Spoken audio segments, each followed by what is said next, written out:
Picture this. You stand up from your favorite chair after reading, and suddenly, well, the room tilts. Right, yeah. You grab the armrest, steady yourself, and think, well, I'm just getting older. But is your body actually sounding a crucial alarm? It is, it's so incredibly tempting to just brush off that unsteady feeling as inevitable, like it's just part of aging. Oh, exactly. But today we're taking a deep dive into the hidden mechanisms behind dizziness and unsteadiness. We really want to explore what's physically happening inside your body, and we're building up to the one specific red flag that means you need to seek emergency medical care immediately. Okay, so let's unpack this by looking at our metabolic engines first. Because sometimes the trigger is surprisingly simple, like, just skipping a meal. Yeah, I mean, your brain burns through glucose really rapidly, and without a steady supply, the whole balance system just kind of misfires. Right, that makes sense. Yeah. But the dehydration aspect in the research is what really caught my eye. Oh, absolutely. Specifically, how our bodies actually stop warning us that we need water. It's like the dashboard warning light on your car just, burning out. That is a perfect way to describe it, because deep in your brain, the hypothalamus monitors the concentration of your blood. When we're younger, if the blood gets too concentrated, it fires off this really strong thirst signal. But as we get older, those receptors become, less sensitive? Exactly. You could be significantly dehydrated and your brain just doesn't sound the alarm at all. Wow. So the sensor is essentially losing its calibration. But if we don't naturally feel thirsty anymore, how do we ensure we're getting enough water before that wave of dizziness hits? Well, it really comes down to building a daily habit rather than waiting for a feeling. Because when you're dehydrated, your overall blood volume actually drops. So there's physically less fluid to go around. Right, and when you stand up, gravity instantly pulls your blood down into your legs. If your fluid volume is already low, your heart really struggles to generate enough pressure to pump that blood straight back up to your brain. And that temporary lack of oxygen is what causes the dizziness. Precisely, which kind of brings us to the mechanical side of things. Right, because it's not just the heart pumping. I mean, our leg muscles are supposed to act like secondary pumps to push that blood back up. Yeah, and if muscle mass declines over the years, that return system gets sluggish. Which is a huge factor. Yeah.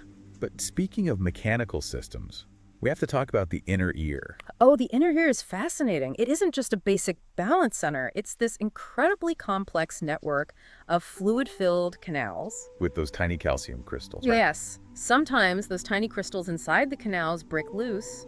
So when you move your head, these rogue crystals disrupt the fluid. So they're sending chaotic, false movement signals to your brain. Exactly. Your eyes say you're sitting still, but your ear fluid says you're tumbling. That sensory conflict is what causes severe vertigo. That sounds incredibly disorienting. It really is. But here's where I really want to push back on the research a bit, specifically regarding chemical triggers.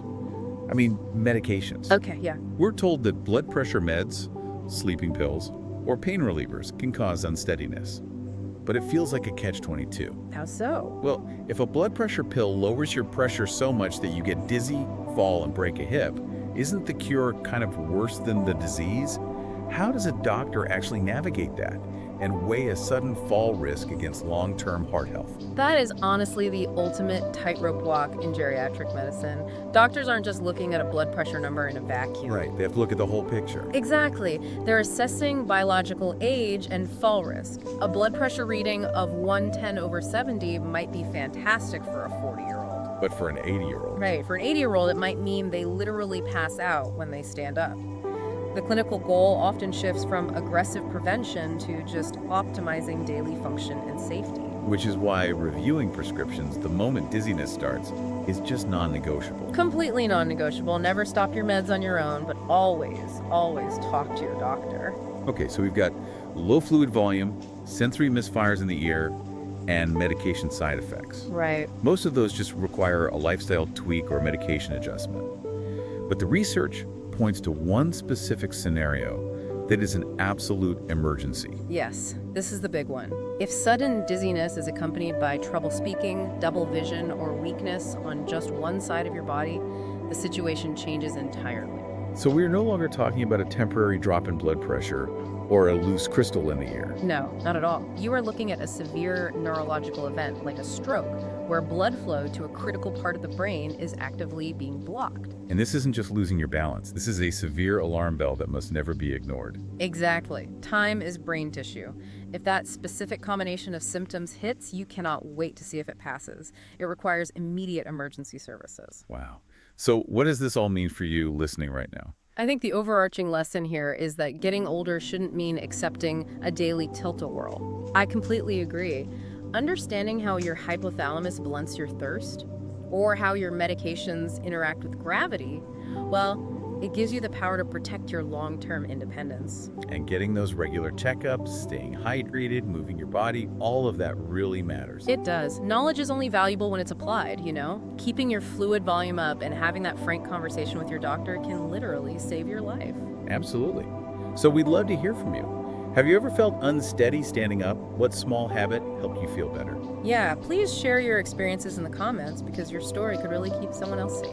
And be sure to like, subscribe, and turn on notifications for more trusted, healthy aging deep dives. Every small, healthy habit can make a meaningful difference. For sure. Thank you for being part of our community. But before we wrap up, I want to leave you with a quick visual exercise. Look around your living space right now. Oh, this is a great exercise. Right.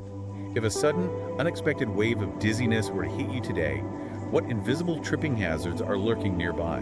Like a loose throw rug or maybe a low coffee table? Exactly. Make sure the environment around your favorite chair is just as safe as the healthy habits you're building.